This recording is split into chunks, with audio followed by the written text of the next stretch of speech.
Savez-vous quel est le moyen le plus rapide de gâcher une journée par ailleurs parfaite? Vous conduisez.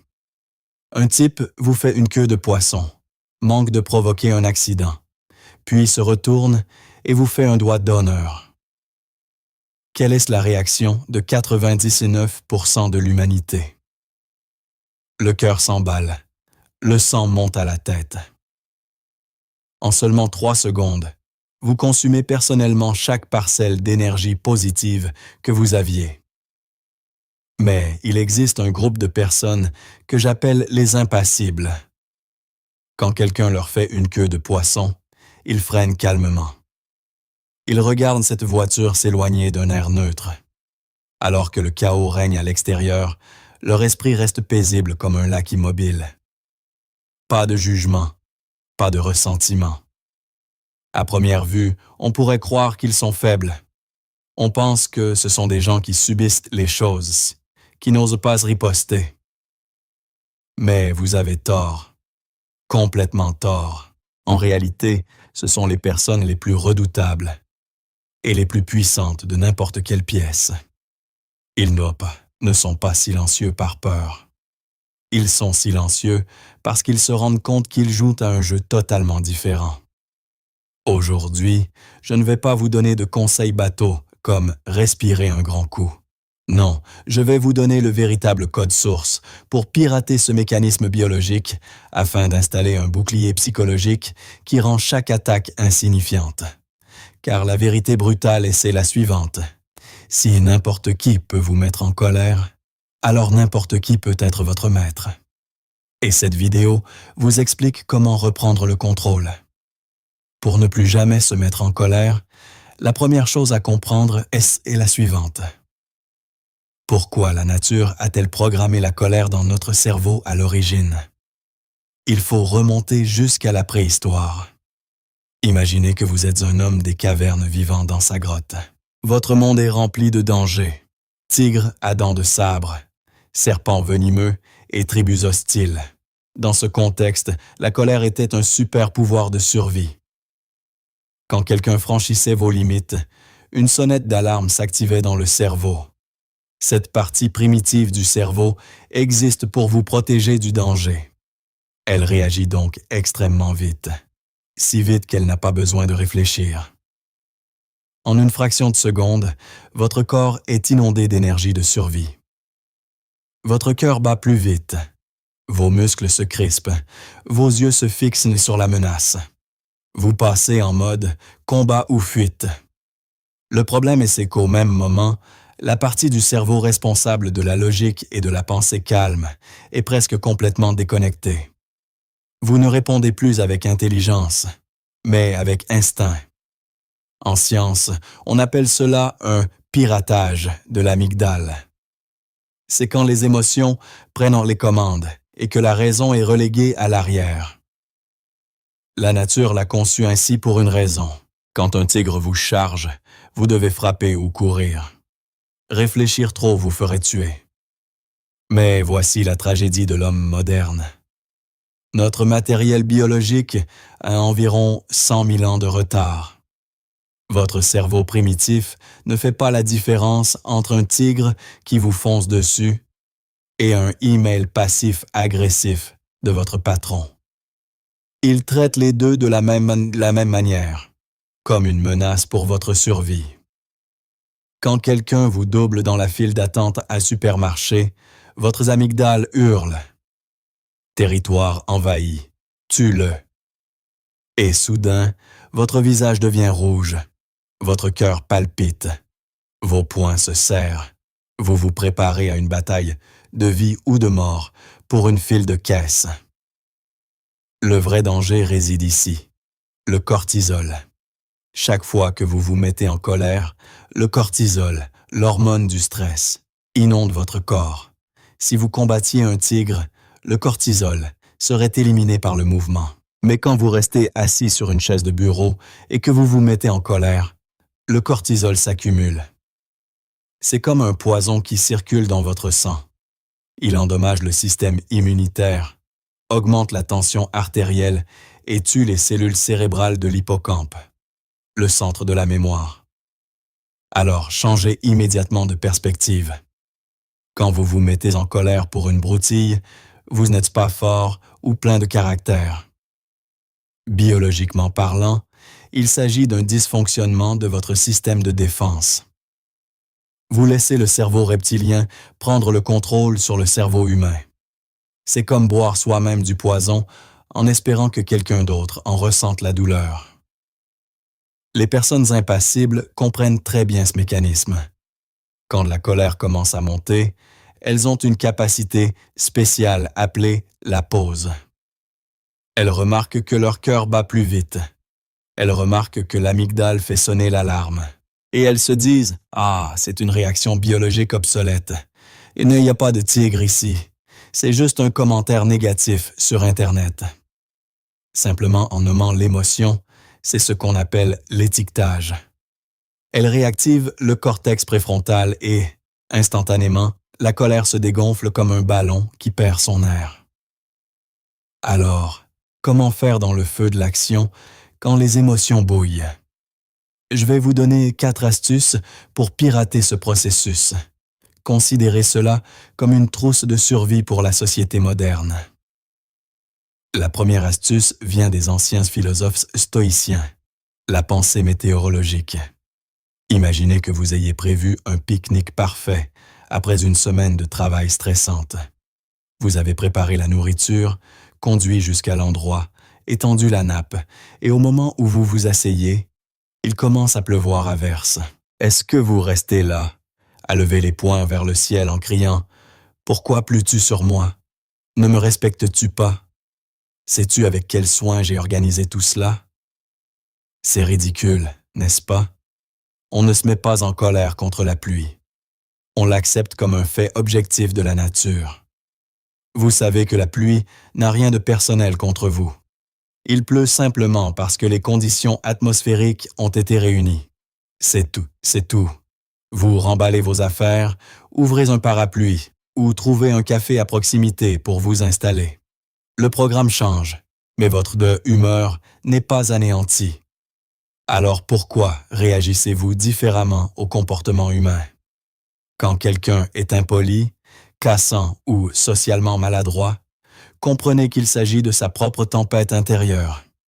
C'est le résultat de leur environnement, de la pression qu'ils subissent et de problèmes personnels qu'ils ne savent pas gérer. Tout comme la pluie vient des nuages sombres, leur comportement vient des nuageants, sombres de leur esprit. Cela n'a rien à voir avec votre valeur. Ce n'est pas personnel. Quand vous séparez leur comportement de l'image que vous avez de vous-même, vous cessez de vous sentir offensé. Vous vous dites simplement « Ah, ces prévisions météo annoncent une tempête aujourd'hui. » Et vous ouvrez votre parapluie appelé calme et vous continuez votre chemin. Mais le calme intérieur ne suffit pas toujours. Parfois, le monde extérieur est trop dur et vous avez besoin d'une véritable armure pour que les personnes toxiques ne puissent pas la percer. C'est l'arme numéro 2, la méthode de la pierre grise. Dans la vie, nous croisons souvent des narcissiques ou des personnes dépendantes au drame. Ces personnes se nourrissent de vos réactions émotionnelles. Ce sont comme des vampires émotionnels. Ils vous piquent, se moquent et vous provoquent juste pour vous voir devenir triste, en colère ou essayer de vous défendre. Votre réaction est la nourriture qui alimente leur ego. La technique de la pierre grise est très simple. Devenez si ennuyeux qu'ils n'auront plus envie de jouer avec vous. Imaginez votre esprit comme une pierre grise, terne et sans émotion, posée au bord de la route. Personne ne veut s'arrêter pour se disputer avec une pierre. Un collègue s'approche de votre bureau et vous lance ceci. « Pourquoi travailles-tu si mal ces derniers temps? Ce projet ressemble à de la poubelle. » Au lieu de rougir et de répliquer ou d'énumérer tous vos efforts, vous levez simplement les yeux et dites calmement « Merci pour le retour, je vais l'examiner. » Ensuite, vous vous remettez à votre travail. À ce moment-là, ils se sentiront presque certainement déçus parce qu'ils n'auront pas reçu leur nourriture, c'est-à-dire votre frustration, Il pourrait essayer de vous provoquer davantage. C'est quoi cette attitude? Tu ne supportes pas la critique. Et là, vous gardez toujours le même ton plat et sans émotion. J'ai noté votre opinion. Merci. Pas de défense, pas de contre-l'attaque, pas de longues explications. Lorsque l'autre personne se rend compte qu'elle ne peut pas troubler le lac paisible qui est en vous, elle s'ennuie et part à la recherche d'une cible plus facile. Votre ennui intentionnel est le mur le plus solide que vous puissiez construire. Mais que faire si vous devez parler? Si le silence n'est pas une option? Alors, activez l'astuce numéro 3, le mode détective. Le principe des neurosciences ici est simple. Le cerveau ne peut pas être en colère et curieux en même temps. Ce sont deux états opposés. Lorsque vous devenez curieux, la colère s'éteint automatiquement. Ainsi, quand quelqu'un attaque votre caractère, au lieu de dresser un mur défensif, faites un pas en avant et enquêtez. Imaginez que vous êtes dans une dispute et que l'autre personne s'attaque soudainement à votre personne. Tu es extrêmement égoïste. Tu ne penses jamais à personne d'autre qu'à toi-même.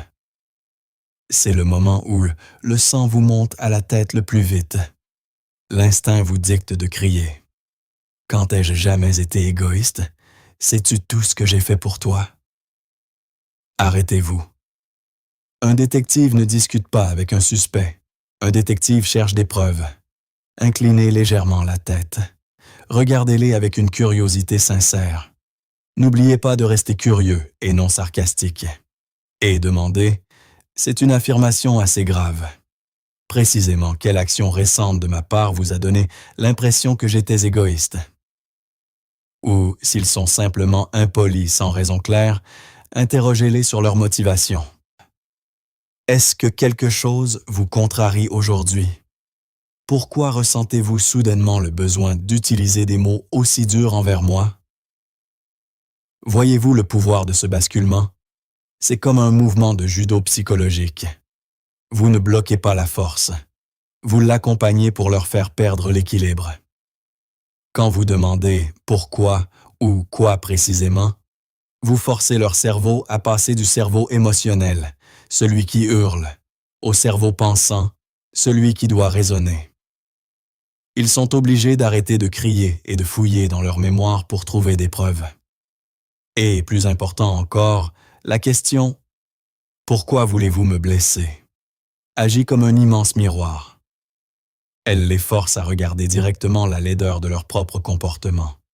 La plupart du temps, ils se figeront, trébucheront sur leurs mots et baisseront immédiatement la voix. Félicitations!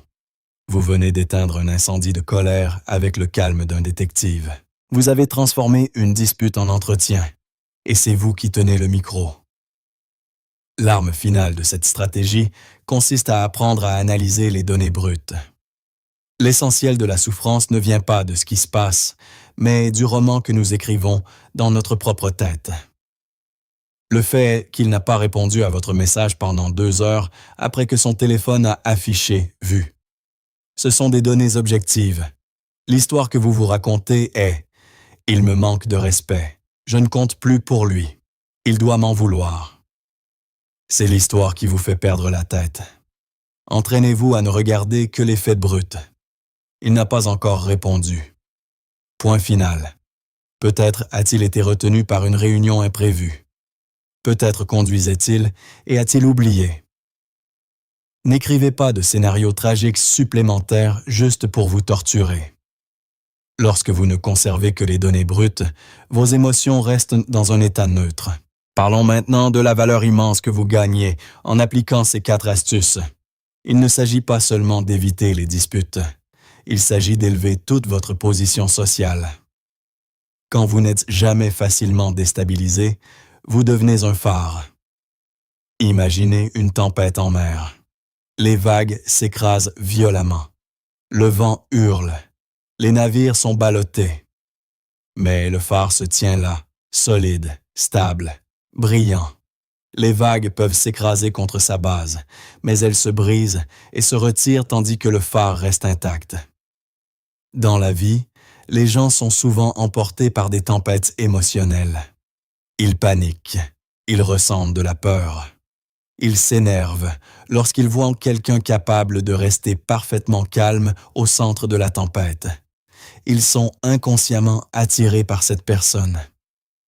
Ils vous regardent et se disent « Cette personne possède une force intérieure que je n'ai pas. Cette personne est faite et fiable. Cette personne est un leader. » Le sang-froid est le signal le plus fort de la confiance en soi. Seuls les faibles ont besoin de crier pour prouver qu'ils sont forts. Un lion n'a pas besoin de rugir face à un chien qui aboie sur le bord de la route.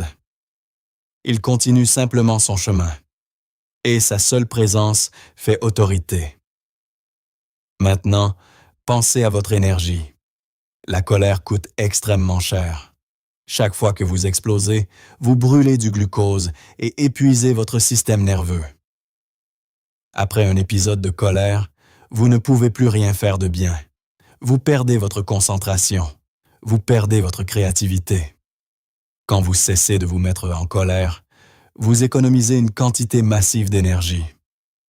Vous pouvez utiliser cette énergie pour travailler, pour gagner de l'argent, pour créer, pour aimer votre famille ou simplement pour profiter de la vie. Vous remarquerez une plus grande clarté mentale. Vous voyez des opportunités que les personnes en colère ne peuvent pas voir.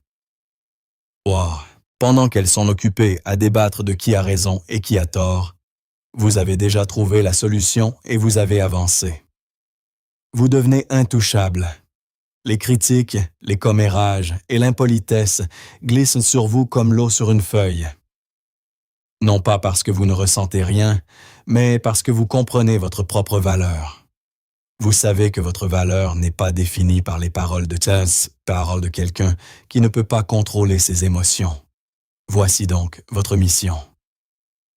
La prochaine fois que vous sortirez et que quelqu'un mettra votre patience à l'épreuve, et croyez-moi, il le fera car ce monde est rempli de gens qui souffrent et veulent propager cette douleur. Ne voyez pas cela comme de la malchance. Considérez cela comme un test, un exercice d'entraînement.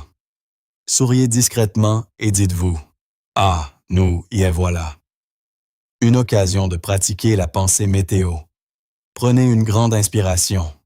Comptez 1, 2, 3. Devenez froid et immobile comme un rocher gris, mais observez-les avec le regard aiguisé d'un détective. Ne réagissez pas. Étudiez.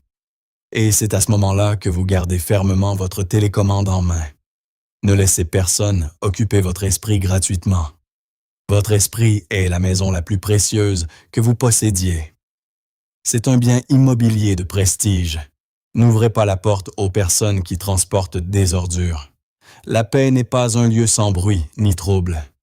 La paix est la capacité de garder l'esprit calme en plein milieu de tout cela.